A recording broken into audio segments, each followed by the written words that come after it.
Imagine this: someone you know, or perhaps even yourself, reaches for a drink not because they're thirsty, but because they're empty, not for pleasure, but to numb a quiet storm within. What if addiction wasn't the problem, but the symptom? What if the very behavior society condemns as weakness is, in fact, a misunderstood cry for help? A cry that echoes a deeper, hidden pain, rooted not in moral failing but in a profound emotional wound. Stay with me, because what we're about to explore may forever change the way you perceive human suffering, healing, and even the fabric of consciousness itself. Addiction. It's a word that evokes images of desperation, isolation, and personal failure.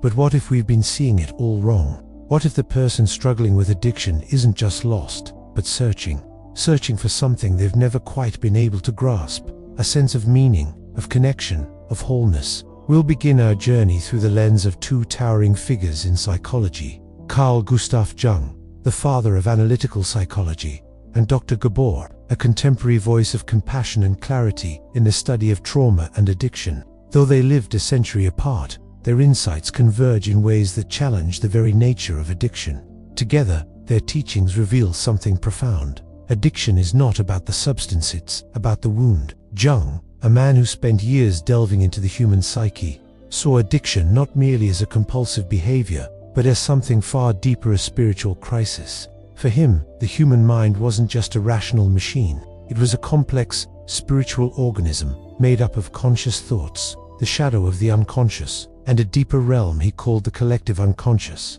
a hidden space where archetypes live and breathe. When we look at addiction through Jung's eyes, it's not just about escaping life, it's about seeking something beyond it. In a letter to Bill Wilson, co-founder of Alcoholics Anonymous, Jung made a remarkable claim. The craving of the alcoholic was, in essence, a low-level spiritual thirst for wholeness. In other words, the addict was not just running from life, but searching for something that could make sense of the chaos within. Think about that. How often do we judge someone addicted to drugs or alcohol without asking, what pain are they trying to silence? What void are they desperately trying to fill? The addict, according to Jung, is not simply someone who has lost control, but someone who is searching for something: connection, meaning, or perhaps a sense of peace they've never known. Fast forward a century, and we encounter Dr. Gabor, whose work has brought Jung's insights into the modern age. A physician with decades of experience treating addiction, has grounded Jung's theories in the language of neuroscience, trauma, and emotional development. He has shown that addiction is not the choice of the weak, but the adaptation of the wounded. Asks not, why the addiction, but, why the pain? This shift in perspective is transformative. It reframes the addict, not as a villain or a weak-willed person, but as a human being trying to cope with unbearable emotional reality. Work in Vancouver's downtown East Side, a community ravaged by poverty, homelessness, and drug abuse, has taught him something profound. Underneath every addiction lies a story of unmet need, often originating in early childhood trauma, emotional neglect, or a lack of authentic connection. As we step into this space, we must ask, what unmet needs live within us? Even if we're not addicted to heroin or alcohol, what about approval, work, relationships, social media? What coping mechanisms have we dressed up as normal that are, in truth, masking a deeper discomfort? Jung wrote extensively about the shadow, the hidden, repressed parts of ourselves we fear to face. He believed that what we suppress does not die, it festers. The addict is often someone who has been taught, whether by trauma, society, or family, that certain emotions, certain truths, must be buried. But the psyche has a limit.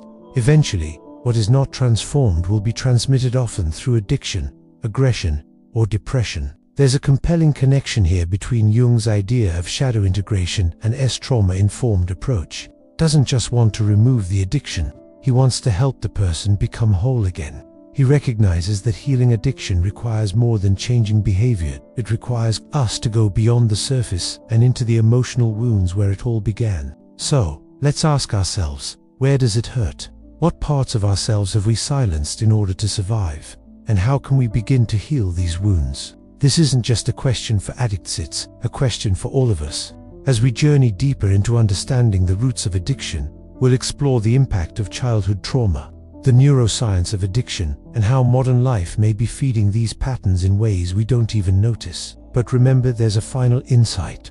one that ties everything together and just might transform the way you see addiction, identity, and what it means to be truly human. That insight is coming, and trust meets the one that could change everything. To begin understanding addiction through Carl Jung's eyes, we must first step into the early 20th century, a time when psychological science was still in its infancy, and theories about the human mind were being shaped in profound ways. Jung, a Swiss psychiatrist, was not merely concerned with the surface-level behaviors of his patients. Instead, he sought to uncover the hidden forces, the unconscious patterns that dictated human actions. To him, the psyche was not a rational machine. It was an intricate, multi-layered organism, constantly in motion between light and darkness, order and chaos. At the heart of Jung's work was his theory that the human mind is made up of three key realms: the conscious mind, the unconscious, and a deeper, more mysterious realm called the collective unconscious. This latter realm, which Jung described as a kind of shared psychological space across all of humanity, contained not only personal memories and experiences, but also archetypes, universal symbols and themes that shaped our thoughts and actions, often without us realizing it. These archetypes, such as the hero, the shadow, and the animus, shape our understanding of the world and influence our behavior in profound ways. Now, let's look at addiction through this lens. For Jung, addiction wasn't just a compulsive behavior or a lack of willpower, it was a spiritual crisis. The person struggling with addiction wasn't merely running from life, they were running from something deeper. Addiction, in this sense, could be viewed as a misguided search for meaning and connection, a desperate attempt to find wholeness in a world that felt fragmented and broken. One of the most striking moments in Jung's exploration of addiction comes from his correspondence with Bill Wilson, the co-founder of Alcoholics Anonymous. Wilson, himself an alcoholic, had written to Jung seeking advice on how to treat the condition. Jung's response was eye-opening. He claimed that the craving of the alcoholic was essentially a low-level spiritual thirst for wholeness that could not be quenched by external substances. In other words, Jung believed that addiction was not merely about escaping life or seeking pleasure. It was about seeking something beyond the physical realm, something spiritual and deeply personal. Jung explained that the addict was not just trying to dull the pain of life, but searching for a deeper connection with something more meaningful, be it a sense of purpose, an inner peace, or even a spiritual awakening. In a sense, the addict was searching for a way to fill the void that lay deep within them, a void created by past trauma, emotional neglect, or a lack of true belonging. The alcoholic, the drug addict, and even those addicted to seemingly harmless behaviors like work or social media, were all, in Jung's view, responding to an inner emptiness that had yet to be addressed. Consider, for example, the modern-day addict who struggles with substance abuse. We often see them as weak, as someone who simply cannot control their urges. But what if we stopped and asked, what pain are they trying to silence? What need are they desperately trying to fulfill? What is the void they are trying to fill? And why does it feel so impossible to escape? Jung's theory on addiction challenges us to rethink how we view people struggling with this issue, rather than seeing them as individuals who have failed or are simply looking for an easy way out. Jung invites us to ask deeper questions. What are they seeking through their addiction? Are they too searching for something that could bring them peace, something that society has taught them is unreachable? To understand the depths of this search, it helps to consider Jung's broader ideas about the psyche. He believed that the human psyche is composed of both conscious and unconscious elements, with the unconscious being home to all the parts of ourselves that we repress, ignore, or choose not to face. This repressed material, which Jung called the shadow, consists of emotions, desires, and memories that we either don't want to acknowledge or have been taught are unacceptable. The shadow is not inherently evil. It is simply the hidden part of ourselves that has been denied or suppressed. Now, when we bring addiction into the picture, we begin to see a powerful connection between Jung's concept of the shadow and the addictive behaviors we witness in society. The addict, in Jung's view, is often someone who has repressed a large part of themselves, their true desires, their pain, their trauma. The addictive behavior becomes a way to deal with this repressed material, a coping mechanism that allows the person to avoid confronting the emotional and psychological wounds that lie just beneath the surface. Jung's theory of the shadow was not about condemning the parts of ourselves we repress. It was about acknowledging them, understanding them, and integrating them into the whole self. For Jung, the process of individuation, the journey of becoming a complete, whole individual, was about facing the shadow and bringing the repressed material to light. This process of integration is painful, messy, and uncomfortable, but it is essential for healing and personal growth. When we apply this to addiction, we see that recovery isn't just about abstaining from a substance or behavior. It's about doing the deep emotional and psychological work of facing our shadow, the parts of ourselves that we've ignored, rejected, or buried. Only by confronting these parts can we begin to heal and move toward wholeness. Jung's insights into addiction are not just theoretical. They are deeply rooted in the lived experience of the human condition. His exploration of the psyche's deepest layers offers us a framework for understanding not only addiction but the entire spectrum of human suffering. By acknowledging the deeper forces that drive addictive behaviors, we can start to see addiction as a symptom of something much larger: search for meaning, connection, and healing that has gone astray. But here's the question we must ask ourselves: what is the substance or behavior we turn to when we are searching for something beyond ourselves? What void are we trying to fill with our own addictions? Whether they are drugs, work, social media, or even relationships, what part of our soul is still aching for wholeness? Jung's message is clear. To truly understand addiction, we must understand the deeper spiritual and psychological wounds that lie beneath it. The addict is not just seeking escape. They are searching for something much more profound, a way to return to themselves, to reconnect with the lost parts of their soul. As we transition into the modern age, the insights of Carl Jung are brought to life by Dr. Gabor, a physician and leading expert on addiction, trauma, and emotional development. His work is a bridge between Jung's foundational psychological theories and contemporary neuroscience, trauma research, and therapeutic practices. Through his lens, addiction is not simply a personal failure or a moral weakness, but an adaptive response to deep-seated pain often rooted in early childhood trauma, emotional neglect, or a lack of authentic connection. In his view, addiction is not the result of poor choices or a lack of willpower, but rather a survival mechanism. When the emotional and psychological needs of a child are unmet, the developing mind creates coping strategies, behaviors, or habits designed to numb the pain or fill the void. These coping mechanisms may manifest as addiction to substances, but they can also appear as patterns of people-pleasing, emotional suppression, hyper-independence, or even self-harming behaviors. These are not flaws, argues, but survival strategies, albeit ones that can eventually become destructive. One of his most revolutionary contributions is his assertion that trauma is not defined by the events we experience, but by the wounds those events leave within us. Trauma is not what happens to you, it's what happens inside you as a result of what happens to you. This perspective shifts the focus from the event itself, the abuse, neglect, or loss, to the emotional and psychological impact it has on the child, and later, the adult. It's the internalization of these experiences and the belief that we are unworthy, unloved, or unsafe that sets the stage for addiction and other mental health issues. Decades of work in Vancouver's downtown East Side community, devastated by poverty, homelessness, and drug addiction, have given him a unique and profound understanding of addiction's roots. He's witnessed firsthand how early childhood trauma, often unseen or unaddressed, leads to behaviors that appear irrational but are, in fact, deeply adaptive.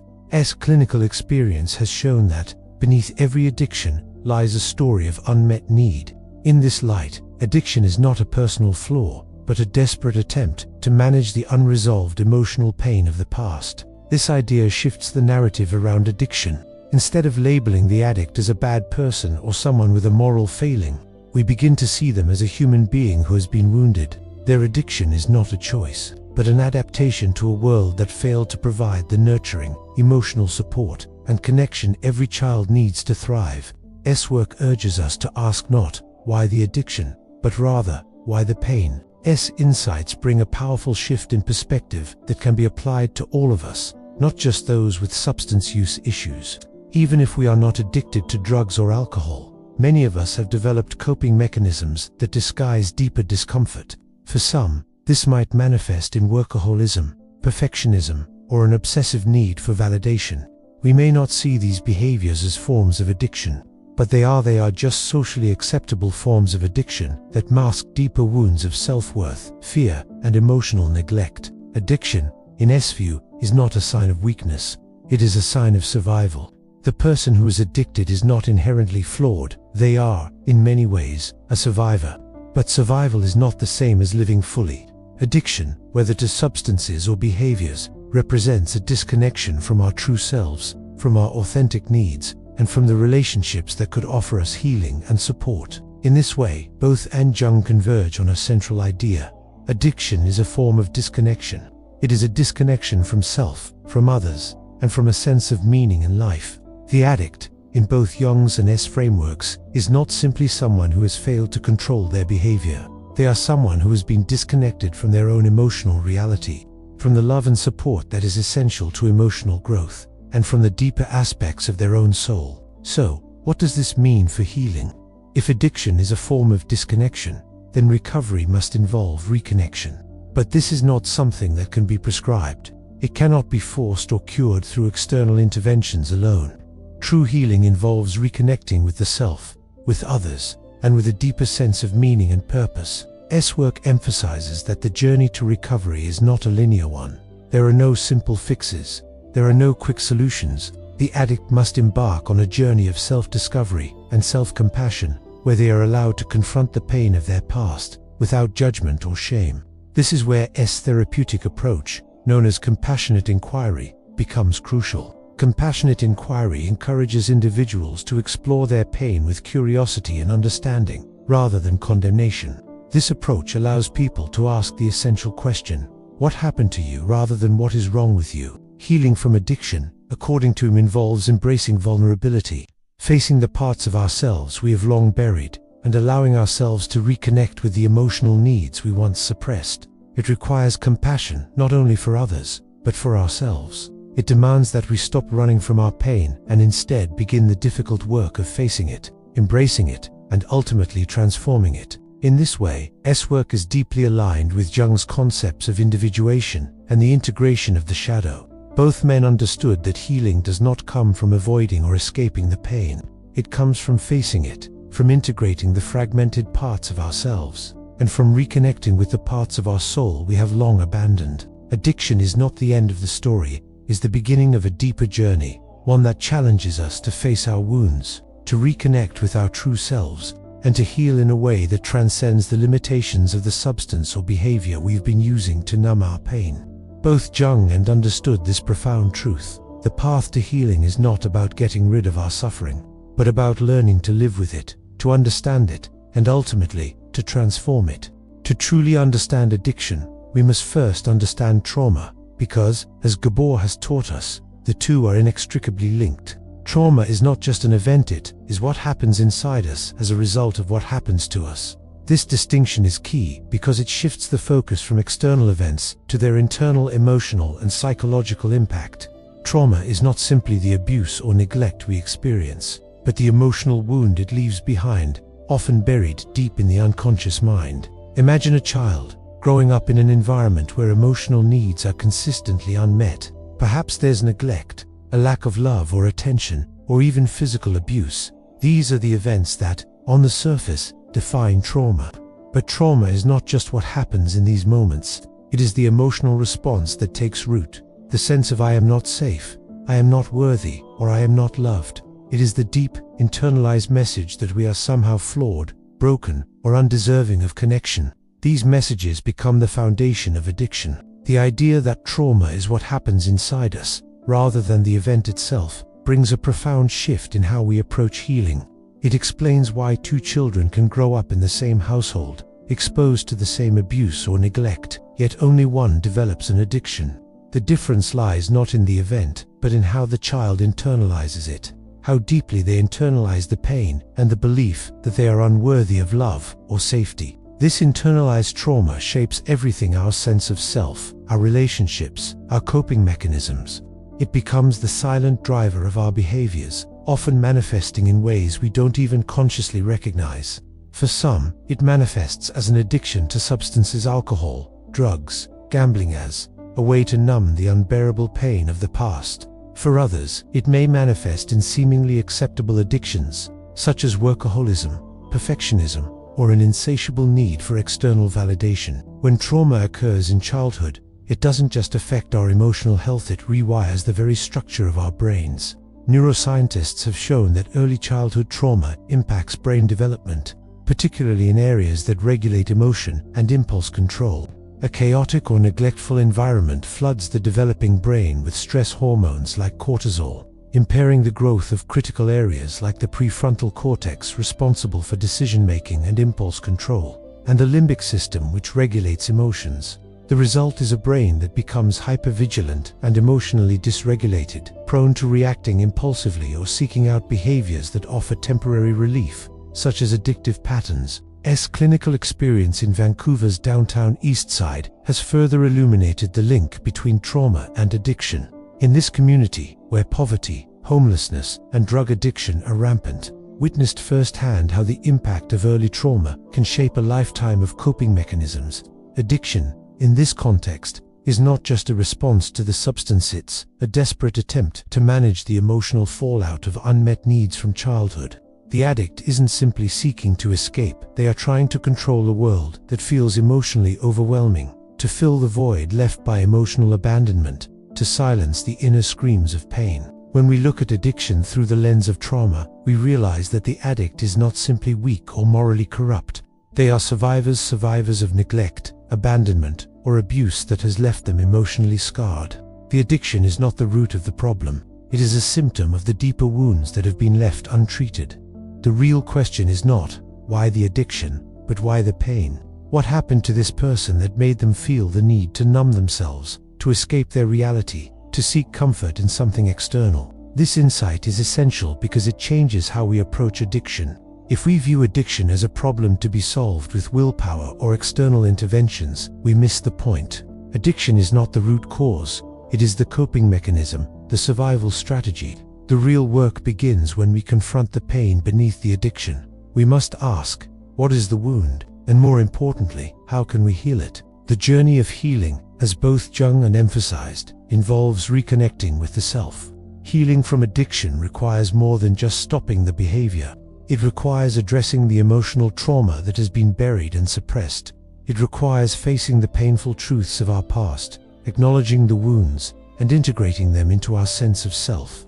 This process is not easy. It is painful, messy, and often uncomfortable, but it is the only path to true healing. S' approach to addiction treatment is grounded in this understanding of trauma. He doesn't just treat the addiction, he treats the trauma.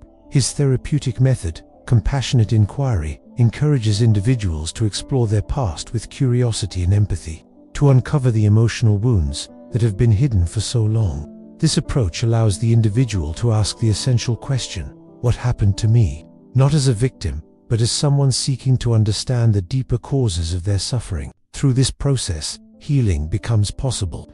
The addict begins to understand that their addiction is not a character flaw, but a response to pain, a way to survive in a world that failed to provide the love, care, and connection every child needs. Healing begins when we stop pathologizing the addiction and start humanizing the addict. It's about understanding that beneath every addiction is a person who has suffered, a person who has been deeply wounded. This shift in perspective also opens the door to greater compassion, not just for others, but for ourselves. We must recognize that we, too, have our own emotional wounds, our own unresolved pain that may be hiding beneath the surface. Even if we don't struggle with addiction to substances, we may be addicted to behaviors or patterns that serve as coping mechanisms for deeper discomfort. So, where do we begin? The journey of healing starts with acknowledging the pain. It starts with asking ourselves, what happened to me? Where did I learn to hide my true emotions? What wounds have I been avoiding? And how can I begin to heal them? In the next part of this video, we'll dive deeper into how this trauma manifests in our everyday lives, often in ways that are far from obvious. We'll explore the subtle ways trauma shows up, not just in the addict, but in all of us, hidden in plain sight, affecting our relationships, our work, and our sense of self. This is the next step in our journey toward understanding addiction and, ultimately, healing. But remember, the most important insight comes in the final part of this series, a revelation that could transform the way we understand addiction, identity, and human suffering forever. As we move deeper into the psyche, we encounter a powerful concept introduced by Carl Jung, the shadow. The shadow represents the parts of ourselves that we have repressed, ignored, or denied, those emotions, desires, and experiences that we deem unacceptable or too painful to face. These parts of the self don't just disappear when we push them aside. Instead, they fester in the unconscious, often emerging in unexpected ways, including through behaviors like addiction. The shadow is not inherently negative, it is simply the hidden, unacknowledged part of our psyche. And as Jung believed, these repressed parts don't just remain dormant, they exert a profound influence on our actions, often driving our behaviors without us even realizing it. Addiction, in this context, is an expression of the shadow, a desperate attempt to cope with the parts of ourselves that we fear to confront. Think about addiction as a mirror. The substance or behavior that we are addicted to is not the issue itself. It is a symptom, a reflection of the deeper emotional and psychological wounds within. Addiction doesn't just mask the pain, it allows the individual to avoid facing the shadow that lies beneath the surface. It's an attempt to cover up the uncomfortable emotions and memories that we don't want to acknowledge. In this way, addiction becomes both a coping mechanism and a shield, a way to avoid confronting the pain of the past. For example, consider someone who has experienced deep emotional neglect in childhood. They may have been taught, either implicitly or explicitly, that their needs were not important, that their emotions were not valid. As a result, they may have learned to suppress their feelings, to ignore their pain. This emotional suppression can lead to the development of addictive behaviors. As the person seeks ways to numb the emotions they've been taught to bury, the addiction becomes the means of silencing the inner turmoil, the shadow of repressed emotions that demands attention. In a more subtle form, addiction can manifest as a relentless pursuit of perfection, a constant striving to meet external expectations, or a need for validation from others. These behaviors, while socially accepted, can be a reflection of the shadow at play. The individual may be so focused on achieving external success or approval because they are avoiding confronting their internal sense of inadequacy, their fear of rejection, or their unresolved childhood wounds. Jung believed that the psyche has a natural tendency toward wholeness. The process of individuation, the journey of becoming a complete and integrated self, requires us to confront our shadow. We must acknowledge the parts of ourselves that we have pushed aside and integrate them into our conscious self. This is the path to healing, not to deny our darker emotions or impulses, but to understand and accept them. Only by integrating the shadow can we move toward wholeness and authenticity. When we look at addiction through this lens, we see that recovery is not just about stopping the addictive behavior. It's about facing the shadow. It's about embracing the emotions and experiences that have been buried and coming to terms with the parts of ourselves that we have long ignored or rejected. Addiction, in this sense, is not the real problem. It is a manifestation of a deeper struggle, a signal that there is work to be done on the inside. S work aligns closely with Jung's idea of the shadow. In his trauma-informed approach, often speaks about the importance of addressing the emotional wounds that lie beneath addiction. He advocates for compassionate inquiry, a method that helps individuals explore their pain without judgment or shame.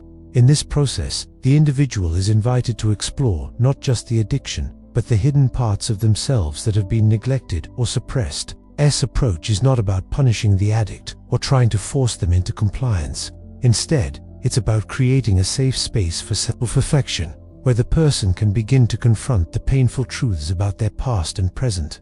This process is often difficult, and it's filled with discomfort. But as both Jung and understood, it is only through facing the shadow that true healing can occur. The work of integrating the shadow is not easy. It requires vulnerability, courage, and a willingness to sit with discomfort. It means confronting the emotions that we have long pushed aside, the fears and pains that we have tried to avoid. But it is in this very confrontation that transformation begins.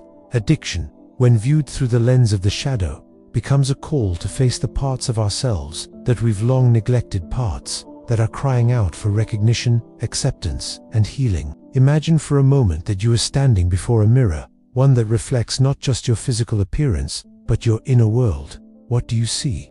Do you see the parts of yourself that you've long hidden from the world? The fears, the shame, the pain? Or do you see a whole, integrated self, one that has embraced both the light and the shadow? Recovery from addiction, in this sense, is not about changing who we are. It is about becoming who we truly are, by acknowledging and integrating the shadow. In the next section, we'll explore how this journey of integration begins. We'll look at the critical process of self-reflection and how it plays a vital role in addiction recovery. The work of self-discovery and self-acceptance is the path that leads to healing, not just from addiction, but from the emotional and psychological wounds that have been hidden in the shadows for so long. But for now, let's ask ourselves, what parts of us remain hidden? What aspects of our psyche have we ignored, repressed, or denied? What is our addiction trying to tell us about the shadow that lies beneath? Addiction is often seen as something that happens in the shadows, hidden away from the public eye, isolated in a world of secrecy and shame. But what if the true nature of addiction isn't as hidden as we think? What if the most insidious wounds, those emotional scars that drive our behavior, are hiding in plain sight, deeply embedded in the fabric of our everyday lives? In truth, many of the struggles that lead to addiction aren't just found in the isolated corners of society, but in the ordinary, seemingly acceptable behaviors that permeate our culture. These wounds manifest in ways that are easy to overlook, yet they are just as powerful and destructive.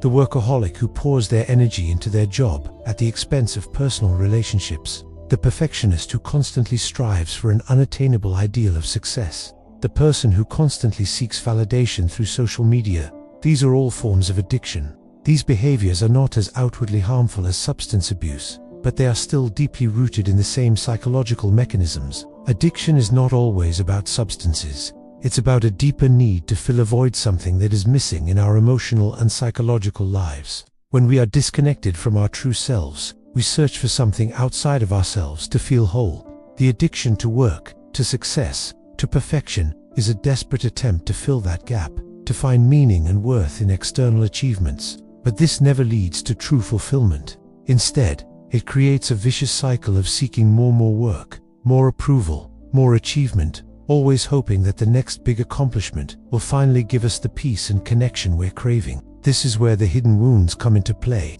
Beneath the surface, there is often a deep sense of unmet need. For some, this may be the need for love or affection that was never given in childhood. For others, it might be a need for approval or validation that was denied by parents, teachers, or society. These unmet needs don't disappear over time. Instead, they remain with us, simmering beneath the surface, quietly shaping our thoughts, feelings, and behaviors. Jung's work on the shadow can help explain this. The shadow, as we've discussed, is made up of those aspects of ourselves that we repress, those parts of us that we're ashamed of or that we've been taught to hide. But the shadow doesn't just contain the bad parts of us. It also includes the parts of ourselves that were never fully developed or expressed. These might be desires for intimacy, connection, or self-worth that were never nurtured, or emotional wounds that were left untreated. These suppressed aspects of the self don't just fade away. They exert their influence on our behaviors, often driving us toward unhealthy coping mechanisms. Trauma-informed approach offers further insight into this process. He believes that addiction often arises from early childhood trauma, which disrupts the normal emotional development of the child. In particular, emotional neglect, the absence of nurturing, affectionate connection can leave a child with a deep sense of emptiness, a feeling that they are unworthy of love or care. This wound can follow them into adulthood, and even though they may not consciously remember the neglect, it continues to influence their choices, their relationships, and their behaviors. Think about it. How often do we, as adults, chase after achievements, success, or external validation, hoping that it will finally give us the sense of worth we feel we're missing? We work tirelessly, trying to prove ourselves to the world, yet the emptiness remains. This cycle of striving, achieving, and then feeling empty again is a direct manifestation of these unseen wounds, the emotional needs that were never met, the love that was never given, the acceptance that was never felt. Addiction can be a response to these unmet needs.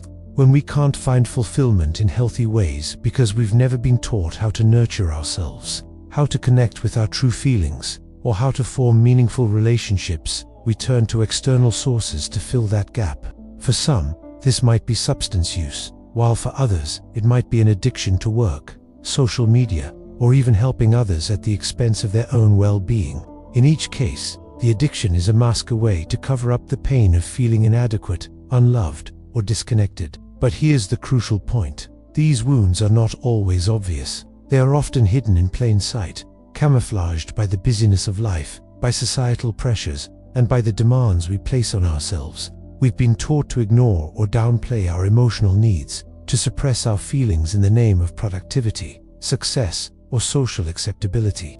But just because these wounds are not visible doesn't mean they don't exist. And just because we've learned to live with them doesn't mean we've healed them. This is where the work of healing begins. It starts by acknowledging these hidden wounds, by becoming aware of the emotional needs we've ignored for so long. It means asking ourselves, what am I trying to numb? What am I avoiding? What parts of me have been neglected, and how can I begin to care for them? Jung's concept of individuation, the journey of becoming the whole self, offers a roadmap for healing. To heal from addiction, we must first heal from the emotional wounds that drive us to seek comfort in external sources. This healing process involves integration not just of the shadow, but of all the neglected parts of ourselves. It involves confronting the pain we've been avoiding, acknowledging the unmet needs, and learning to nurture ourselves in healthy, constructive ways. This is where the real transformation occurs. The addict is not just someone who needs to stop using substances. They are someone who needs to reconnect with their own emotional world, to rediscover their true desires, and to finally heal the wounds that have been hidden for so long. The work is not about escaping the pain, but about embracing it, understanding its roots, and using it as a catalyst for growth and change. In the next part, we will delve deeper into how we can begin this journey of self-discovery, addressing the wounds and unmet needs that lie at the heart of addiction. We'll explore the critical process of self-reflection, which is the key to healing and integrating the shadow. But for now, take a moment to reflect. What emotional wounds are hiding beneath the surface of your life? What unmet needs have you been avoiding? And how can you begin the process of healing those wounds today? At the core of Carl Jung's work is a profound understanding of the limits of the psyche, the human mind's capacity to endure emotional pain, repression, and unresolved trauma. Jung believed that the psyche, much like the body, has its boundaries. It can only suppress so much before something gives way, often in the form of psychological symptoms like addiction, aggression, or depression. These symptoms, according to Jung, are not simply problems to be solved. They are the psyche's desperate attempts to communicate that something has gone awry beneath the surface. Think of the human mind as a delicate balance, constantly adjusting to the stresses of life, from relationships to work pressures, to societal expectations. But when this balance is disrupted, when we encounter trauma, neglect, or emotional wounds that go unaddressed, the psyche begins to break down. And as it does, it finds ways to express its distress, sometimes through seemingly uncontrollable behaviors, like addiction. This is the key insight Jung provides. Addiction, like all neuroses, is not a punishment for some moral failing, but a symptom of a deeper, unprocessed wound. It is the psyche's attempt to cope with overwhelming pain that has no outlet. For instance, a person who has experienced early childhood trauma may develop certain coping strategies that help them survive in the moment. But over time, these strategies become maladaptive. The person may start drinking, using substances, or even turning to work or perfectionism as a way to manage the unacknowledged pain. These behaviors are not inherently bad. They are attempts by the psyche to restore balance and to survive in the only way it knows how. But as time goes on, the symptoms become more pronounced, and the coping mechanisms start to control the individual rather than the other way around. Jung's idea that what we suppress does not die but festers resonates deeply with our understanding of addiction. The addiction is not the problem in and of itself. It is a manifestation of what lies beneath. It's the emotional pain, the unhealed wounds, the repressed memories that, if left unaddressed, will ultimately find expression, whether in addiction, depression, or anxiety. The addict, in this sense, is someone who has pushed the pain of the past so far down that the mind can no longer keep it buried. What is repressed, Jung warns, must eventually come to the surface. When it does, it doesn't come quietly. It can erupt through behaviors that seem erratic or irrational, yet make perfect sense in the context of the person's psyche. Addiction becomes a reaction and outward expression of a deeply repressed inner struggle. It is the mind's way of saying, I cannot hold this in any longer. Take, for example, the process of denial that often accompanies addiction. The addict will often tell themselves, I don't need help, or I can stop whenever I want. But denial is not a willful refusal to face the truth. It is a defense mechanism, a way to protect the psyche from the overwhelming emotions or trauma that the person is unable to process. When we look at addiction through this lens, we see that it is a survival mechanism, a way to avoid confronting the unbearable pain of unresolved wounds.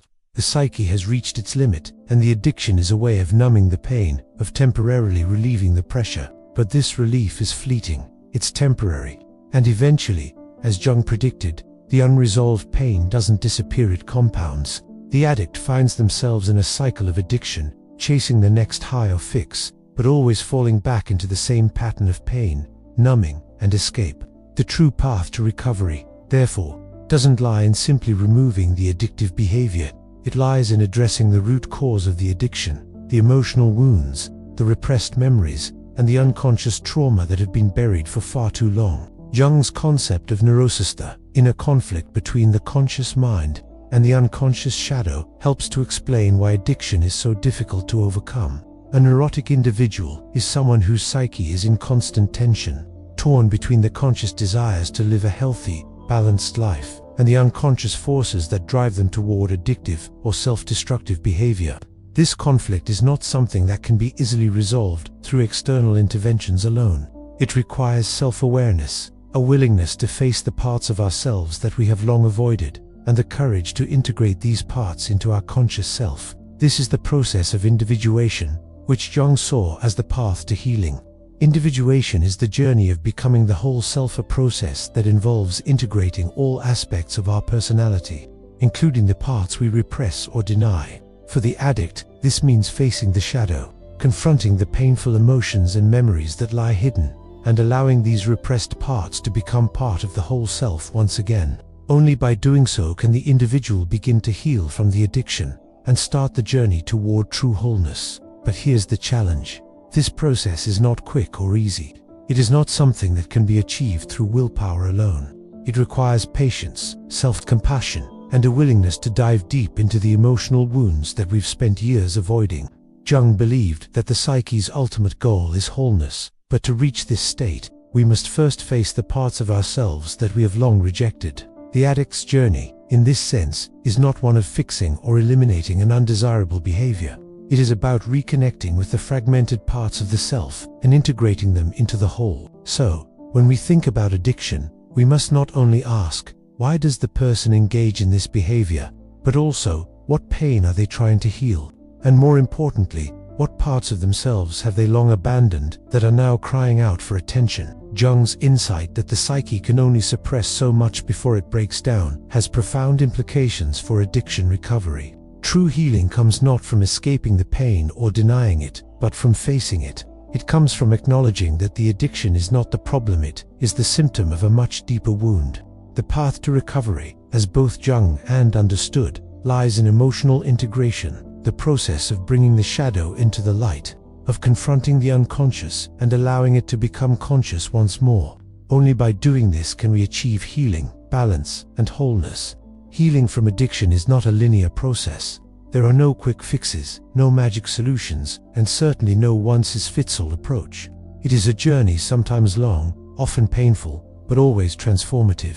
For both Carl Jung and Gabor, true recovery involves much more than simply removing a behavior or stopping a destructive pattern. It is about reconnecting with the self, with others, and with a deeper sense of meaning and purpose. It is about becoming whole again, by integrating the fragmented pieces of the psyche that have been lost or ignored. Jung's concept of individuation, the journey toward becoming a complete, authentic self, provides the framework for this healing journey. Individuation is not about adding something to the self, but about integrating what is already there. It is the process of confronting the shadow, embracing the parts of ourselves that we have repressed or ignored, and bringing them into conscious awareness. For the addict, this means facing the emotional wounds, the traumas, and the unmet needs that have driven the addictive behavior. It means allowing these hidden parts of the psyche to be seen, felt, and healed. 2. Emphasizes the need for this kind of emotional reconnection. He believes that addiction is not just a behavior to be eradicated, but a signal that something within the person is deeply out of balance. It's a cry for help, a request from the body and the psyche for healing. In S' view, true recovery begins When we stop focusing solely on the substance or behavior and start addressing the emotional pain that underlies it. Healing from addiction, therefore, requires more than just changing external habits. It requires a deep internal transformation, a return to the self. But how does one begin this process of reconnection? It starts with self-awareness, with the willingness to look inward and ask difficult questions. The journey of healing begins when we ask ourselves, what am I running from? What parts of myself have I hidden away for so long? What emotional wounds have I been avoiding? And most importantly, how can I begin the work of healing them? This process of self-awareness is often uncomfortable. It forces us to confront truths about ourselves that we have long denied. It requires vulnerability, courage, and a willingness to feel the emotions we've spent so long numbing. But it is through this discomfort that healing occurs. The addict, in this sense, is not someone who is broken, they are someone who is disconnected. Addiction is not the problem, it is the symptom of a deeper disconnection from the self. Jung's concept of the shadow is crucial here. The shadow represents all the parts of ourselves that we've rejected or denied our pain, our fears, our desires, and our vulnerabilities. These parts of ourselves don't just disappear when we ignore them. They continue to influence our thoughts, behaviors, and relationships. Healing, according to Jung, comes when we stop avoiding these parts of ourselves and begin to integrate them. We must embrace the darkness within us not as something to be feared or rejected, but as a necessary part of our journey toward wholeness. 2. Speaks of the importance of compassionate inquiry, a therapeutic approach that helps individuals explore their pain without shame or judgment. Compassionate inquiry is about creating a safe space for the person to explore their emotional wounds, to face the parts of themselves they've long avoided, and to begin the process of healing. It is a way of reconnecting with the self, of becoming aware of the hidden wounds that have been driving the addiction and finding ways to heal them. The process of healing addiction is not about erasing the pain or pretending it doesn't exist. It is about acknowledging the pain and learning to live with it. It's about learning to sit with discomfort rather than running from it, and finding meaning not in avoiding pain, but in transforming it. The addict must learn that the pain is not something to be escaped, but something to be understood, integrated, and healed. This is the journey of recovery, the journey of returning to the self. Healing is also a relational process. According to both Jung, and true recovery requires reconnection not only with the self, but also with others. Addiction often stems from a lack of meaningful connection, whether with oneself, others, or a deeper sense of purpose. Healing, therefore, involves not just addressing the internal wounds, but also building healthy, supportive relationships that allow for vulnerability, connection, and growth. These relationships help to re-establish trust, both in others and in oneself. In S work, he often emphasizes the importance of community in the healing process. Addiction thrives in isolation, but recovery begins when the individual is surrounded by a compassionate and supportive community. This is why groups like Alcoholics Anonymous, AA, can be so powerful, because they provide a space for people to come together, share their stories, and heal as a collective. The process of recovery, suggests, is not a solitary journey. It is a relational one. We heal together, not apart. Healing also involves a return to meaning. Addiction, at its core, is a loss of meaning. The addict is someone who has lost connection with their deeper sense of purpose and self-worth. To heal, the individual must reconnect with their values, their passions, and their sense of meaning in life. This is a deeply spiritual journey, a journey of rediscovering what makes life worth living. Jung spoke of the need for spiritual integration, a process by which the individual reconnects with their inner source of meaning and purpose. Healing from addiction, therefore, is not just about stopping a behavior or removing a substance. It is about becoming whole again by reconnecting with the parts of ourselves that we have long ignored, suppressed, or rejected. It is a journey of self-awareness, self-compassion, and self-integration. It is a journey of returning to the self, and, in doing so, finding deeper meaning and connection in life. As we move forward in this exploration of addiction and healing, we will see that the true path to recovery is not one of external control, but one of inner transformation. It is a path of reconnecting with the self, embracing vulnerability, and reclaiming the parts of ourselves that we have long hidden away. This is the path of wholeness, the path of healing that leads us back to who we truly are. To deepen our understanding of addiction, we must explore the scientific mechanisms that underlie the emotional and psychological pain discussed in the previous sections. While the psychological and spiritual perspectives are essential, they cannot be fully understood without considering the neuroscience of trauma, the way in which early childhood experiences of neglect, abuse, or emotional upheaval physically alter the brain. When we talk about addiction, we often think of it as a choice or a moral failing.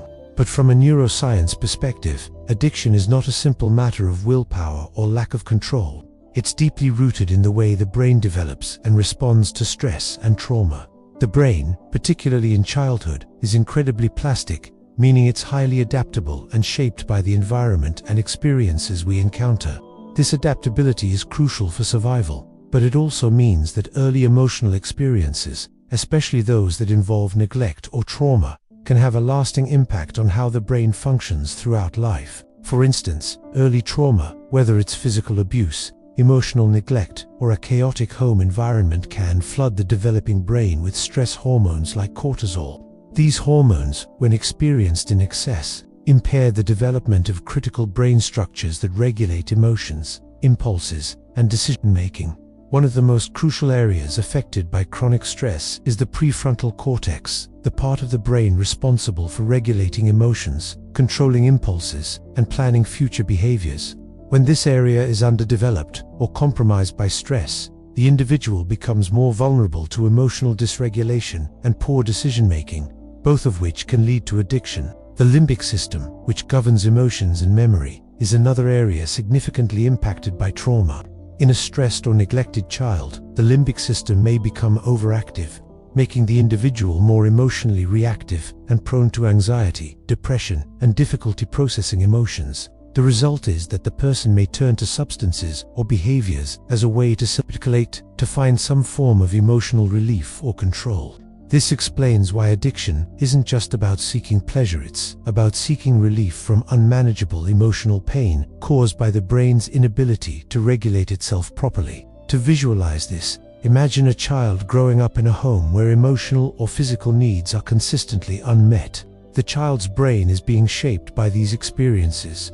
As the child grows older, their ability to regulate emotions is compromised because the brain's regulatory systems were not fully developed due to the chronic stress they experienced. This individual may then turn to alcohol, drugs, or even workaholism in an attempt to self-soothe, to calm the chaos within their own mind and body. In this context, addiction is not a personal weakness, but a physiological response to a lifetime of emotional neglect and trauma. The brain's neuroplasticity means that trauma doesn't just affect a person at the moment, it has lasting effects. As frequently emphasizes, trauma doesn't just reside in memories, it is embodied in the brain's structure. If the brain's circuits for emotional regulation and impulse control are not properly wired due to childhood stress, the person becomes more vulnerable to addiction later in life. The brain, in a way, becomes hardwired for addiction, seeking out substances or behaviors that provide temporary relief from emotional turmoil. Addiction, then, is an attempt by the brain to restore balance. But just like a person who has learned to cope with emotional pain by shutting down or becoming numb, the brain, exposed to substances or behaviors that alter its chemistry, can reinforce the cycle.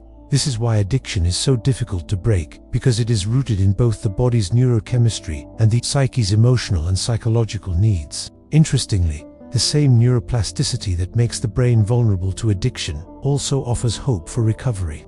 The brain's ability to reorganize itself and form new neural connections means that healing is possible, even in cases of long-standing trauma. By engaging in therapeutic practices that focus on emotional regulation, mindfulness, and self-awareness, the individual can begin to rewire their brain. Neuroplasticity provides the brain with the potential for new pathways of healing, pathways that lead away from addiction and toward healthier emotional regulation. This is where the connection between trauma-informed care and neuroscience becomes critical. Gabor, in his work, emphasizes the importance of not just addressing addiction behaviors, but also focusing on the emotional wounds and traumas that underlie them. He advocates for a holistic approach that includes therapies designed to help individuals reconnect with their emotions and process the trauma that has shaped their brain's response to stress. In essence, addiction can be understood as the brain's attempt to deal with emotional wounds, and healing requires rewiring the brain to respond to those wounds in healthier ways. Recovery, then, is a process that involves much more than simply stopping the behavior. It's about relearning how to regulate emotions, how to cope with stress without resorting to substances, and how to rebuild the neural pathways that were damaged by early trauma. The healing process often involves addressing the emotional voids left by trauma, learning to nurture the parts of ourselves that were neglected, and gradually shifting our brain's default response from seeking relief in addictive behaviors to finding it in more balanced, conscious ways. In the next section, we will delve deeper into how the neurobiological aspects of trauma play out in everyday life, how modern society may subtly feed these patterns, and how we can start to shift these deeply ingrained neurological responses. But first, let's take a moment to reflect. How have the early experiences in your life shaped the way your brain responds to stress or emotional pain? Are there parts of your brain that are hardwired for addiction, and how can you begin the work of rewiring them? As we've explored the inner workings of addiction from a psychological and neurological perspective, it's equally important to consider the role of society in perpetuating the cycle of addiction.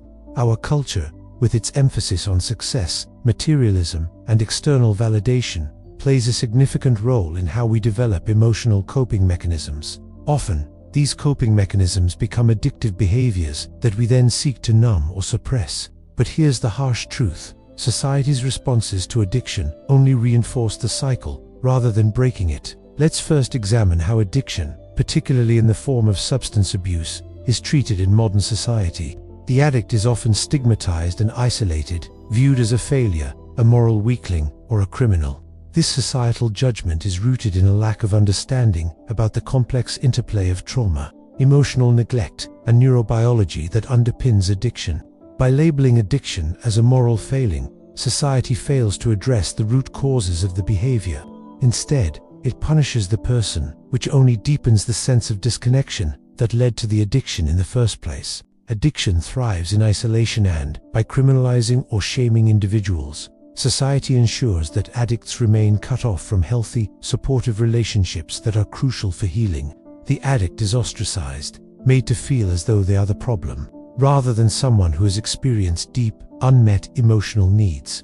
The very act of isolating and stigmatizing those who are struggling with addiction exacerbates the trauma, rather than offering the compassionate support needed for recovery. Think about how often we treat people with addiction as other, people who are different, who are somehow less human because of their struggles. This societal response doesn't just come from a lack of understanding about the root causes of addiction. It's also tied to a broader cultural obsession with individualism and success. We live in a society that values achievement, wealth, and outward appearances above all else. We are constantly told to be strong, to push through adversity, and to achieve more. But what happens when a person is unable to meet these expectations because they are dealing with unresolved emotional trauma? What happens when the world tells them that they need to be perfect, but inside they feel broken and unworthy? This creates a devastating disconnection between the individual and their true self. Rather than being allowed to express vulnerability, people are pressured to hide their pain.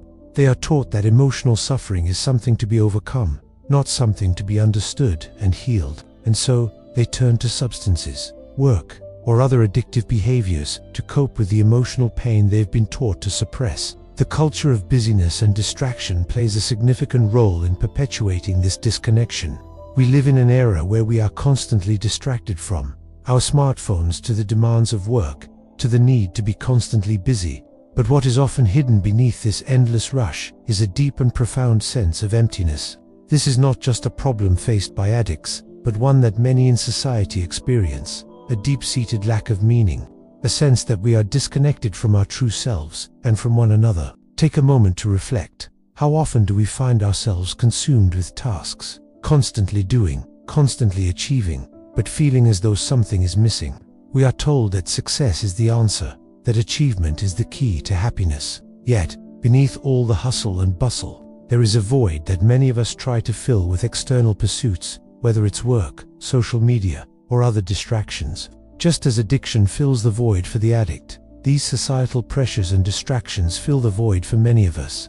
But this external validation is temporary, and in the long run, it only deepens the disconnection between who we are and who we truly wish to be. This is why addiction often extends beyond drugs and alcohol. It includes more socially acceptable behaviors like workaholism, perfectionism, or even obsessive social media use. These behaviors are addictions in their own right. The individual may not be using substances to escape, but they are still using something external to mask or numb the pain of disconnection. The cycle continues, not through substances alone, but through the constant pursuit of something outside the self-validation, approval, success. All the while, the emotional wounds remain unaddressed. This disconnection is not limited to individual behavior, but is also institutional. We see it in the way mental health and addiction issues are treated in society. The focus is often on external solutions, pills, programs, and policies without addressing the deeper psychological and emotional needs of the person. Society provides a quick fix, rather than fostering genuine connection and understanding. People are treated as problems to be solved, rather than as complex individuals with emotional pain and trauma that need to be heard and healed. This is where the insights of both Jung and become crucial. To truly heal, we must address the disconnection, both personal and societal. Healing is not simply about stopping the addictive behavior. It is about reconnecting with ourselves, with our emotions, and with others. It is about embracing vulnerability and allowing ourselves to feel the pain we've been taught to numb. This requires compassion for ourselves and compassion for others. What does this look like in practice? It means creating spaces where people can express their vulnerabilities without fear of judgment. It means changing the narrative around addiction, from one of shame and moral failure to one of empathy and understanding. It means challenging the societal pressures that value productivity over emotional well-being, success over human connection, and material wealth over meaning. It's about shifting our focus from what we do to who we are and how we relate to each other. This cultural shift won't happen overnight, but it begins with small, personal acts of self-compassion and self-awareness. It begins with each of us being willing to confront our own emotional wounds and allowing ourselves to heal. And as we heal, we begin to create a society that values emotional health, connection, and authenticity over achievement, distraction, and validation. In the next section, we will explore the spiritual dimension of addiction, a key element that both Jung and emphasize. Addiction is not only about coping with emotional pain, it's about searching for something greater than ourselves, longing for connection, purpose, and meaning. This spiritual journey is what ultimately leads to healing and wholeness. But for now, let's reflect on how society's response to addiction perpetuates the cycle. How can we begin to change the narrative? How can we move from a culture of disconnection to one of healing, compassion, and understanding? As we continue our exploration of addiction, it's crucial to expand our focus beyond the traditional view of addiction as solely tied to substances like alcohol or drugs. While these substances often serve as the most visible markers of addiction, there are many other forms of addiction that are far more subtle, yet just as destructive. These are the unseen addictions, the ones that are woven into the fabric of our everyday lives and go largely unrecognized by society at large. They are the habits and behaviors that, like substance use, mask deeper emotional pain, provide temporary relief, and offer an illusory sense of control over the chaos within. Take, for instance, the workaholics, someone whose life revolves around constant achievement and productivity. In a world that praises hard work, success, and hustle, the workaholic is often seen as the epitome of ambition. But what is driving this constant need to work, to achieve, to climb the corporate ladder? Is it truly the pursuit of success, or is it something deeper, perhaps a fear of failure, a sense of inadequacy, or an inability to connect emotionally with others? Just like the alcoholic who drinks to numb emotional pain, the workaholic may be using their work as a means to avoid confronting their own inner turmoil. It is a coping mechanism, a distraction from feelings of emptiness, fear, or a lack of meaning. In much the same way, perfectionism is another form of unseen addiction. The perfectionist is driven by a constant need to be flawless in everything they do, whether in their appearance, their work, or their relationships. On the surface, this seems like an admirable trait, a sign of diligence and attention to detail. But underneath, perfectionism often masks deep-seated self-doubt and a fear of rejection. The perfectionist seeks control over their environment and their self-image because they have learned, often subconsciously, that their worth is determined by their performance. This drive to achieve perfection is exhausting, and like other addictions, it can lead to burnout, isolation, and emotional exhaustion. But the underlying cause is a deep fear of inadequacy, the belief that they are unworthy unless they are perfect. Similarly, in the age of social media addiction has become an epidemic in modern society. We are constantly scrolling, liking, and commenting, always seeking external validation through likes and comments. But what is the true drive behind this addiction? What need are we trying to fill when we continually seek validation through digital platforms? At its core, social media addiction stems from a need to be seen, to be acknowledged, and to feel connected in a world that increasingly feels disconnected. Behind every post, every selfie, every comment is the underlying question: do I matter?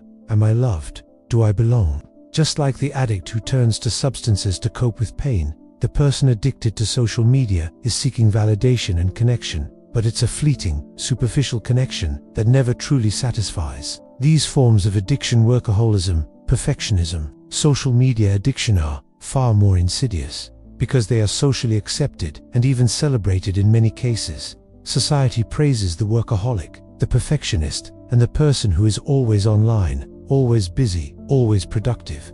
But what if these behaviors are just as harmful as substance abuse? What if they are not signs of success, but signs of unmet emotional needs? In many ways, these behaviors are just as much a part of the addiction cycle as drinking or drug use, masking the same pain and ultimately leading to the same disconnection from the self. This is why addiction, as both Carl Jung and Gabor suggest, must be understood as more than just a physical dependency on a substance. Addiction is a psychological and emotional response to a deep disconnection from one's authentic self, from one's emotional needs, and from meaningful connections with others. These hidden addictions are a reflection of the same inner void, the same search for meaning and connection that drives substance abuse. When we think about addiction in this broader context, it becomes clear that addiction is not something that only affects other people. It affects us all, in some way. Even if we don't struggle with substance use, many of us are addicted to behaviors, patterns, or habits that mask the emotional pain of disconnection. We may be addicted to busyness, achievement, approval, or validation. These addictions may not lead to the same visible consequences as drug addiction, but they are still destructive. They rob us of our ability to live authentically and to connect with ourselves and others in a meaningful way. Jung's concept of the shadow becomes particularly relevant here. These hidden addictions are manifestations of our repressed needs, the parts of ourselves that we have been taught to hide or suppress. The workaholic may be avoiding the pain of emotional neglect. The perfectionist may be hiding their fear of rejection. The social media addict may be seeking connection because they feel unseen in their real-life relationships. These are the shadow aspects of ourselves, the emotions, desires, and needs that have been pushed aside because they are too painful or inconvenient to face. But as Jung taught us, what we suppress does not die. It festers and emerges in the form of addiction, anxiety, or depression. The solution then is not simply to stop the behavior, whether that's drinking, working, or scrolling, but to go deeper. We must ask ourselves, what is driving this behavior? What am I trying to avoid? What need am I trying to fulfill? This process of self-inquiry is critical. It requires vulnerability, honesty, and the willingness to confront the emotional wounds that lie at the heart of the addiction. True healing comes when we stop numbing the pain with external behaviors and instead begin to tune in to the emotional needs that have been left unaddressed. As we integrate these suppressed parts of ourselves, we begin to heal. We start to break free from the cycle of disconnection and instead cultivate genuine connection with ourselves and with others. This is the path to true recovery, the path of self-awareness, emotional healing, and spiritual reconnection. In the next section, we will delve into the spiritual dimension of addiction, how both Jung and understood addiction, not only as a psychological and emotional issue, but as a search for transcendence. Addiction is not merely about escaping pain. It is a longing for connection, for meaning, for something greater than ourselves. But for now, let's pause and reflect. What are the hidden addictions in your life? Are there behaviors you are using to avoid emotional pain, to mask deeper needs? And how can you begin to address those needs in a healthy, compassionate way? At the heart of addiction lies a deeper, often unspoken, spiritual crisis, a yearning for something beyond the material, beyond the tangible. Both Carl Jung and Gabor recognized that addiction is not merely about coping with pain. It is also a search for something greater than oneself. The addict is often not just escaping the chaos of life, they are seeking connection, meaning, and transcendence. They are searching for something that will give their life purpose, something that will fill the void that has long existed within them. Jung's concept of individuation offers valuable insight into this spiritual dimension of addiction. Individuation is the process by which a person becomes whole, the integration of the conscious self with the unconscious, the shadow, and the higher, spiritual self. It's a journey toward understanding who we truly are, beyond the masks and roles we play in society. But for Jung, this journey isn't just about intellectual insight or emotional healing, it's also about reconnecting with the soul. The soul, for Jung, is the essence of who we are, the part of us that transcends the ego and connects us to something greater. Addiction, in this sense, is a cry from the soul, an attempt to find connection, meaning, and wholeness in a world that often feels fragmented and disconnected. This spiritual aspect of addiction is also central to S work. He often speaks of addiction as a search for wholeness, a way for the psyche to seek healing and integration. In his work, he emphasizes the spiritual dimension of recovery, not necessarily in religious terms, but in the sense of reconnecting with our true selves, with our core values, and with a sense of purpose. Addiction, he argues, arises when there is a disconnection from self, from our deeper needs and desires, and from a sense of meaning in life. The addict's behavior is a manifestation of this disconnection, a desperate attempt to fill the spiritual void. For both Jung and the key to healing from addiction lies in the reconnection to the soul and the search for meaning. This process involves much more than just addressing the physical or psychological symptoms of addiction. It requires a journey into the spiritual realms of the self, a return to the core of who we are. Healing, in this context, is about embracing our true essence, recognizing the parts of ourselves that have been buried, and seeking a connection to something greater than the individual ego. But what does this spiritual reconnection look like in practice? It begins with the willingness to embrace vulnerability. Addiction often arises from a fear of vulnerability, the fear that we are unworthy of love, connection, or belonging. This fear leads to disconnection, and disconnection leads to addiction. To heal, we must first acknowledge the parts of ourselves that we have been hiding, the fears, the insecurities, the wounds, and allow ourselves to feel them. This is the beginning of the spiritual journey, a return to the soul by embracing the truth of who we are, no matter how painful or difficult that truth may be. This journey is deeply personal, and it doesn't necessarily require religious belief or practice. Instead, it's about cultivating a sense of meaning and purpose that transcends external achievements and validations. It's about reconnecting with our core values, with the things that truly matter to us, and with the understanding that our lives have inherent worth, regardless of what society tells us. Addiction is often rooted in a lack of meaning, a sense that life is empty, purposeless, or disconnected from something greater. The spiritual journey, therefore, is one of rediscovering the sacredness of life, the interconnectedness of all beings, and the value of our own existence. In practice, this reconnection with the spiritual self may take many forms. For some, it may involve a return to religion or spiritual practice, meditation, prayer, mindfulness, or ritual. For others, it may mean finding a deeper connection with nature, art, or creativity, something that brings them a sense of awe, wonder, and meaning. The goal is not to follow a prescribed path, but to cultivate a personal relationship with the sacred, with the parts of ourselves that transcend the physical and the material. It is about moving beyond the addictive behaviors and finding fulfillment in a more lasting, authentic way. Jung believed that the spiritual aspects of the psyche were crucial to the process of individuation. He recognized that symbolism, mythology, and dreams could be powerful tools for reconnecting with the deeper layers of the self. The addict's search for meaning is often a search for symbolism, a way to understand the pain, the chaos, and the emptiness they feel. Jung used mythology to help people access the deeper layers of their psyche, and he believed that through symbolic understanding, we could begin to heal the fractures in the soul. Similarly, speaks of the importance of compassionate inquiry, a therapeutic method that helps people explore their emotional pain with curiosity and understanding, rather than judgment. Compassionate inquiry creates a safe space for the person to connect with the truth of their experience, whatever it may be, without shame or guilt. It's a spiritual journey of uncovering the authentic self, one that has been buried beneath layers of trauma, neglect, and addiction. Healing from addiction, then, is not simply about detoxing or abstaining from a substance. It is about transforming the soul, about reconnecting with the wholeness of our being. It's about recognizing the divine within us and remembering that we are part of something far greater than ourselves.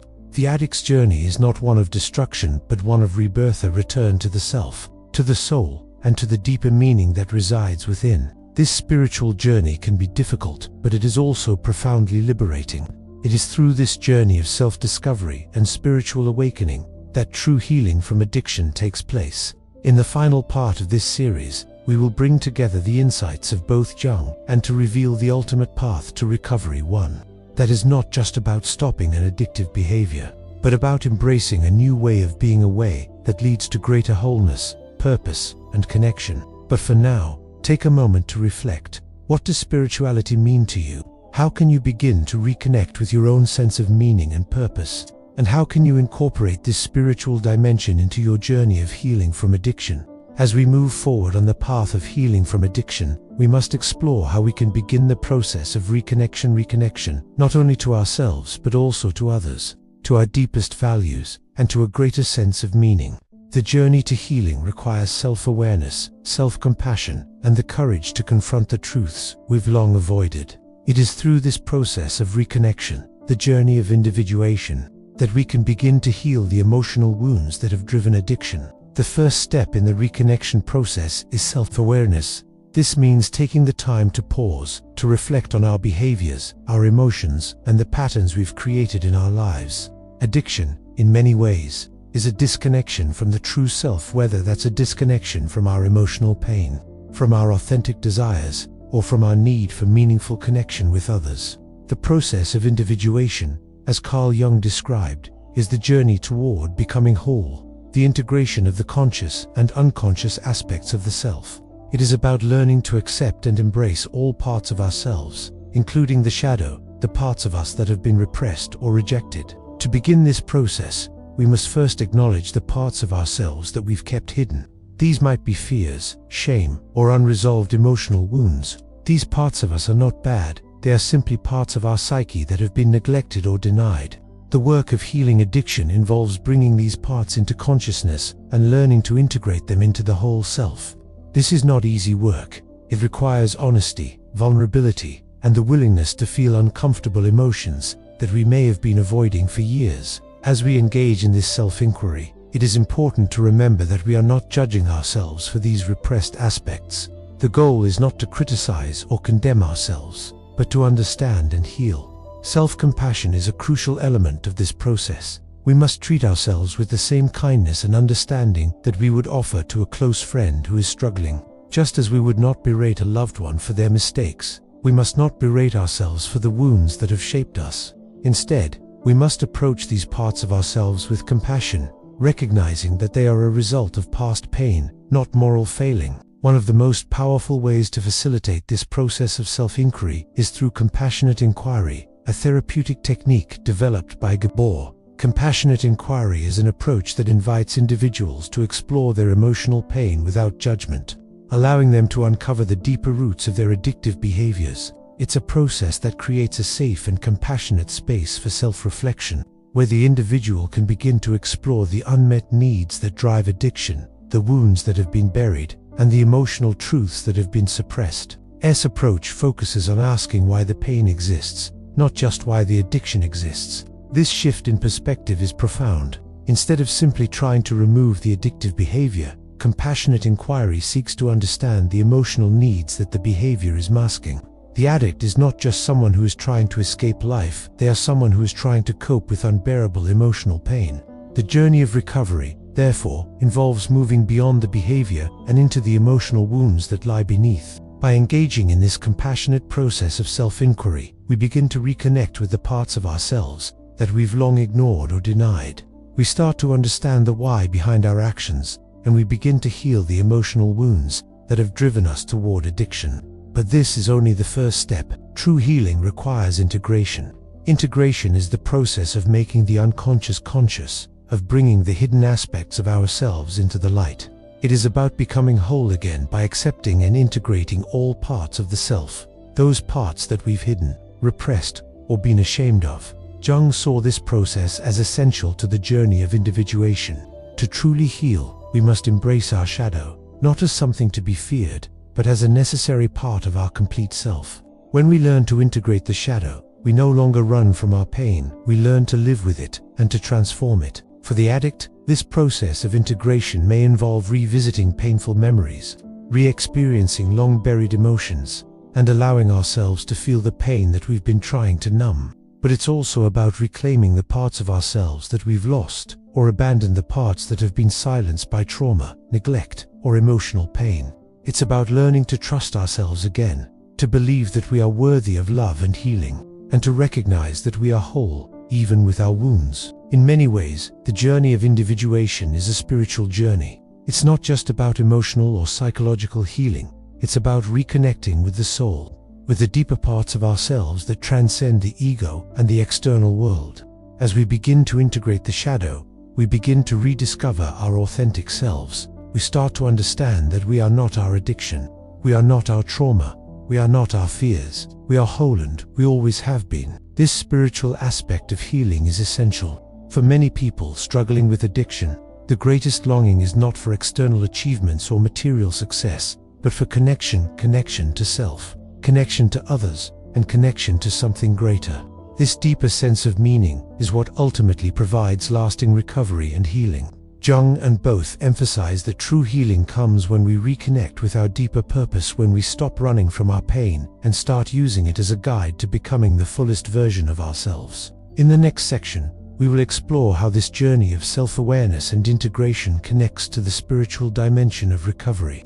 We will see how the process of healing from addiction is not just about addressing the behaviors, it's about reconnecting with the soul and rediscovering the meaning in life that addiction has long obscured. But for now, reflect on this. What parts of yourself have you ignored or rejected? What wounds are waiting to be integrated into your life? And how can you begin the journey of reconnecting with your authentic self? As we continue the journey of healing from addiction, one of the most transformative elements we encounter is compassion, both for ourselves and for others. Compassion is the key that unlocks the door to true recovery. It allows us to move beyond the shame and guilt that often accompany addiction, and instead creates the space for self-acceptance, understanding, and healing. Compassion, when fully embraced, has the power to transform not only the individual, but also the relationships and connections they have with others. Gabor's work highlights the central role of compassion in healing. He speaks often about the importance of developing a compassionate understanding of ourselves, the ability to look at our wounds, our fears, and our past behaviors with kindness and non-judgment. Compassion is not about excusing harmful actions or ignoring the consequences of those actions. Instead, it is about recognizing that behind every addictive behavior lies a wounded self, a person who has been hurt, neglected, or traumatized, and who is doing the best they can to survive in a world that feels overwhelming and unkind. When we cultivate compassion, we start to view our past actions and behaviors through a lens of understanding. Instead of condemning ourselves for our addictive behaviors, we begin to ask, what was I trying to protect myself from? What emotional pain or trauma was I trying to avoid? What unmet need was I trying to fill? This shift in perspective is liberating. It allows us to step out of the cycle of self-blame and shame and into a space where we can acknowledge the pain that has driven our addiction without being defined by it. This process of self-compassion is essential because it paves the way for self-awareness, the understanding of who we truly are beyond our addictive behaviors. Addiction often distorts our sense of self. We begin to define ourselves by our behaviors, by our cravings, by the substances we rely on, or the compulsions we indulge in. We forget who we really are underneath all of that, the person with dreams, desires, and potential. Self-awareness is about rediscovering that authentic self. It's about understanding the parts of ourselves that we have long repressed or ignored, the shadow, and learning to integrate them back into our lives. It's about recognizing that our addiction doesn't define us, and that we are not our pain or our past mistakes. By cultivating self-awareness, we begin to peel back the layers that addiction has built up around us, revealing the person we are meant to be. This is the essence of individuation, the process of becoming the whole, integrated self that we were always meant to be. But self-awareness, like compassion, requires patience. It's not an overnight transformation. It is a gradual process of uncovering and understanding. It involves sitting with the discomfort of our emotional pain, rather than numbing it with addictive behaviors. It's about allowing ourselves to feel the emotions we've long avoided: sadness, fear, anger, and understanding that these emotions are not to be feared but embraced. Only by fully experiencing and integrating these emotions can we begin to heal. In his trauma-informed approach, he emphasizes the importance of creating safe spaces for self-reflection. Compassionate inquiry provides a safe environment for individuals to explore their past traumas and the emotional wounds that have contributed to their addiction. It's an approach that invites the person to explore their pain with curiosity and gentleness, rather than judgment. This process is vital for healing because it helps to dissolve the shame and guilt that often accompany addiction, allowing the person to reconnect with their inherent worth and dignity. For Carl Jung, the journey of individuation is an act of self-compassion. He believed that we must embrace all aspects of ourselves, including our shadows, the parts of us that have been rejected or hidden. The journey is not about rejecting or changing who we are, but about accepting all of our parts, the light and the dark. When we embrace the shadow with compassion, we no longer see it as something to be ashamed of, but as an integral part of our wholeness. This is the key to healing from addiction. We cannot heal by running from our pain. We heal by embracing it, by understanding it, and by allowing it to teach us. The healing power of compassion is also deeply relational. Addiction isolates us from others, but true healing begins in the context of relationship, whether with a therapist, a support group, or loved ones. The healing process is not just about individual self-discovery. It is about connection. Compassionate relationships are essential for recovery. These relationships offer us the support, validation, and understanding that we often missed in childhood or throughout our lives. The process of healing from addiction cannot be done alone. It requires the presence of others who are willing to walk with us through our pain, to listen to our stories, and to hold space for our healing. Healing, in this sense, is an act of community. Just as the addict needs to reconnect with themselves, they also need to reconnect with others. Healing is not a solitary journey, it is a shared experience. As we heal, we begin to form deeper connections with those around us, not from a place of need or dependency, but from a place of mutual respect, understanding, and authenticity. The role of empathy in this process cannot be overstated. The more we understand our own pain, the more empathetic we become toward others. As we learn to be compassionate with ourselves, we begin to see that others too are struggling with their own emotional wounds and pain.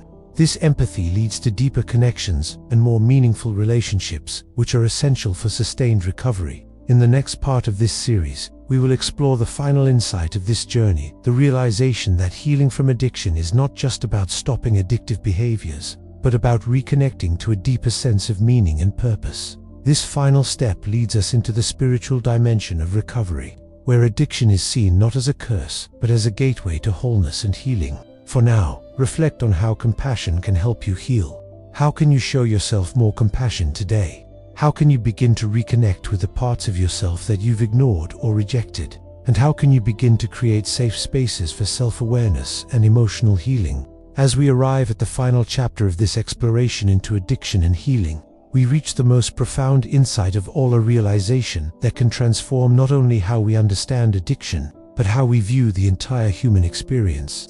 Addiction, when seen through the lens of the insights shared by Carl Jung and Gabor, is not just a curse to be eradicated. It is in fact a path to wholeness. This final insight ties together the themes of the psyche, trauma, disconnection, and spiritual longing. Addiction is not merely a physical dependency. It is a search for meaning, connection, and completeness. The addict, in their pursuit of escape, is often unknowingly searching for wholeness, for a way to reconcile the fragmented parts of themselves that have been hidden or abandoned. Addiction, in this light, becomes not something to condemn, but a call to heal the deep, unmet needs of the soul. Both Jung and understood this. Jung's idea of individuation, the process of becoming the whole self, reframes addiction as a symptom of an unfulfilled search for self-knowledge and authenticity. For Jung, addiction is not the problem itself, but a misguided attempt to restore balance and wholeness. The addict is not simply trying to escape pain, they are seeking something beyond the pain, a deeper connection to themselves and the world around them. Addiction is the psyche's attempt to fill the void, to reconnect with the deeper, lost parts of the self. In much the same way, Gabor's approach to addiction emphasizes that the roots of addiction lie in emotional disconnection from the true self, from others, and from a deeper sense of purpose and meaning in life. According to addiction is not a moral failing, but a coping mechanism born out of trauma and emotional neglect. It is a search for meaning in a world that feels fragmented and disconnected. This search, while misguided, is understandable. The addict is simply trying to find a way to feel whole again, to find peace in a world that has caused them deep emotional pain. The process of healing, therefore, is not about stopping the addiction.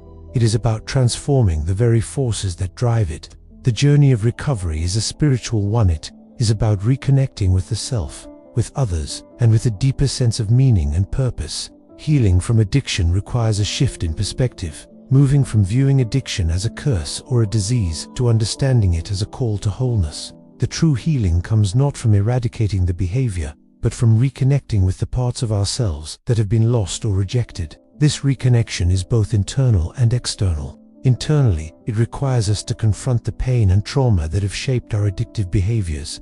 It requires us to go into the depths of our emotions, to embrace our shadow, and to heal the wounds that have driven us to seek relief in substances or compulsive behaviors. This internal work is uncomfortable, but it is necessary.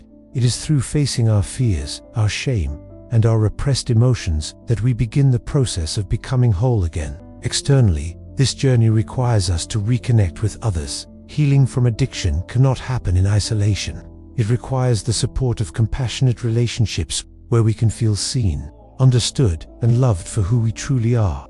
The addict, in many ways, is someone who has been cut off from their own humanity, from their true emotions, and from their connection with others. Reconnecting with others, whether through therapy, support groups, or meaningful personal relationships, provides the space needed to heal. True recovery comes when we stop viewing addiction as the problem and start viewing it as the gateway to healing.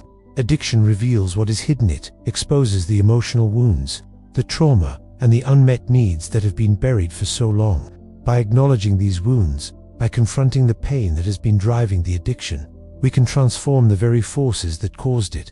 In this way, addiction becomes a path to self-discovery, to understanding who we truly are, and to reconnecting with the wholeness that lies deep within us. This final insight has the power to liberate us. It invites us to stop judging ourselves or others for their addictive behaviors, and instead, to approach addiction with compassion. It encourages us to view addiction not as a flaw or weakness, but as a misguided search for meaning and connection. It teaches us that healing is not about removal or fixing it, is about reconnection and integration. It is about returning to the self and finding wholeness in a world that often feels fragmented. The journey to wholeness is long and complex, but it is also deeply rewarding. The path of recovery is not about eliminating pain. It is about learning to live with it, to understand it, and to use it as a guide toward greater self-awareness and connection. Addiction is not the end of the road. It is the beginning of a deeper journey into the self. It is the soul's cry for healing, and when we answer that cry with compassion, we embark on the most transformative journey of all. As we conclude this exploration of addiction and healing, remember that true recovery does not lie in the absence of addiction, but in the reconnection with the parts of ourselves that have been lost or neglected. The addict is not broken, they are wounded, and wounds can be healed. The path to wholeness begins when we stop running from our pain and start embracing it, using it as a bridge to our authentic selves. In this way, addiction becomes not a curse, but a path to healing, a journey toward wholeness, meaning, and connection.